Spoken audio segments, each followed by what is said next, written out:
Thank you for joining me in this brief overview of the Kansas accreditation model called KESA. Your work as part of our district's leadership team will be very important as we take a close look at what we are doing very well and what gaps we need to address in our approach to educating every child at Smoky Valley. The State Board of Education recently adopted a new vision for Kansas education called Kansans Can. The aspirational goal for the statewide system of education is to lead the world in the success of each student. By extension, this is also the goal for our district. We aspire to provide the very best educational experience possible for every one of our kids so that they can pursue their dreams and be prepared for that journey. The State Board of Education also adopted a definition of success. As you can see on this slide, a successful Kansas high school graduate has several characteristics and attributes. These characteristics were intentionally chosen to suggest that success is many-faceted. It is more than just a GPA or a long list of awards and accomplishments. In fact, to be a successful Kansas high school graduate implies all of the things that are listed in the bold blue type on this screen. It is exciting to now be talking about effective school practices being reflected in more than just test scores. We are now evaluating a broader set of measures that have real meaning and impact on a child's future. Notice in the last part of the success definition the phrase, "without the need for remediation." This is an important concept and one that has implications for all students, regardless of their path once they leave Smoky Valley as a graduate. As an educational system, we are charged with helping every student to be prepared for their future, whether it be to direct employment, the military, or further training or education in another system. And we are to help them be prepared for that experience right from the start. Some of you have seen firsthand the frustration of young people who are not prepared, and it can be discouraging for them. When Dr. Watson began his tenure as the Kansas Commissioner of Education, he and members of his staff traveled across Kansas and met with large groups of Kansans. At these visits, he asked a simple question: what does a successful 24-year-old Kansan look like? The results were consistent and striking. As you can see on this slide, when Kansans were asked about the characteristics of a successful young adult Kansan, the results showed that about 1/4 of responses cited an academic skill or attribute.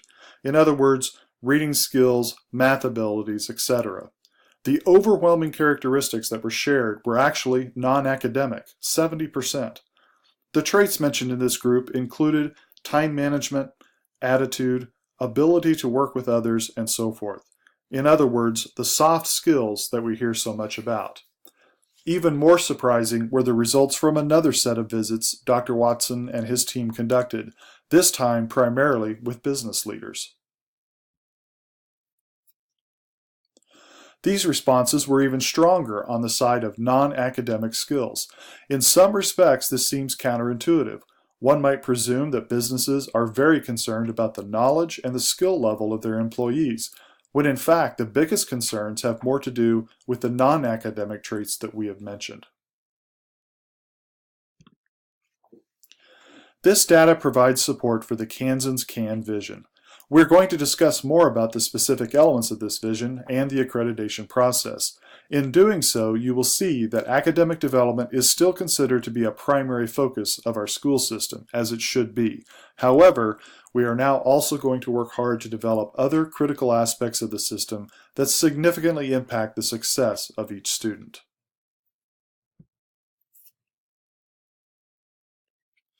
One significant change in the accreditation process is the introduction of 5 new Kansas Board of Education Success Outcomes. You can see these towards the bottom of this slide. These 5 outcomes, or the R in the results rubric, are identified at the bottom. While we will still have wide latitude locally to decide what our school improvement efforts will look like, we must align our efforts to some measurable outcomes. At first glance, these would seem to be somewhat unusual ways to measure student success or achievement, but in future team conversations, we're going to review how each of these outcomes supports an effective K-12 system.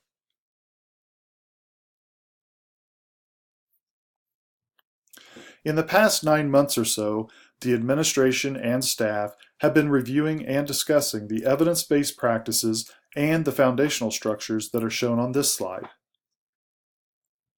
We have conducted a very thorough system-wide review of the strengths and the gaps that are present in our district. Using the results of these conversations, we're going to be selecting 2 of the 4 R's shown here. These 2 R's will be our focus for the duration of our first accreditation cycle under the new KESA model.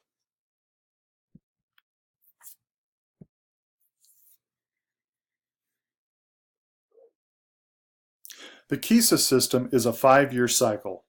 We are entering year 1 now, and this slide shows some of the activities our district needs to complete by next spring.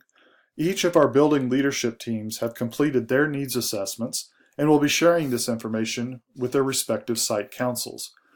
At our first district leadership team, we're going to review these assessments, and as a team we will select the goal areas that we will use during the accreditation cycle. Later this semester, we will share these goal areas and the data from our needs assessments with our district site council as outlined in Step 2.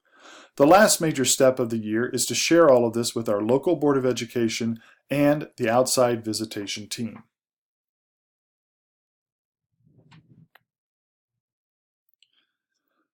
This slide details the structure of our KESA model at Smoky Valley. Each building has developed a leadership team made up of administration and faculty. These teams will work to develop specific goals and action plans to be put in place by next school year. The site councils that are identified here are the same councils that have been meeting for many years. However, these groups will now have an added role in providing feedback and guidance specifically on the KESA efforts in each building. The lead team is the group of administrators and directors that meet weekly to provide guidance and oversight of the daily operations of the school. While the district has traditionally supported a system-wide steering team in the past, this new team that you are now a part of is tasked with a very specific charge to support and provide leadership to the accreditation and school improvement process in our district. We also have 2 other teams that meet regularly that are not on this flowchart.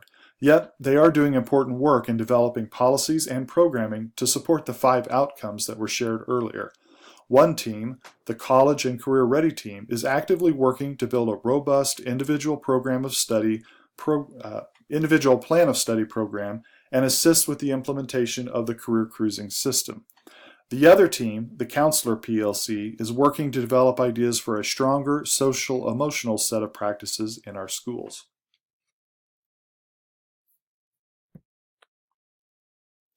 As the district leadership team for KESA, we will have 7 major goals for this year. Some of these goals are in process or even near completion at this time. We will review these at our upcoming meeting. However, the 5th goal, which talks about selecting our 2 R's, is our primary objective for our first district leadership team meeting. By the end of the school year, we will have completed all of these tasks and we will be well on our way in the KESA experience. This final slide provides a few resources for you if you wish to follow up on any of the materials presented today. Thank you for listening, and I look forward to seeing you at our first KESA meeting.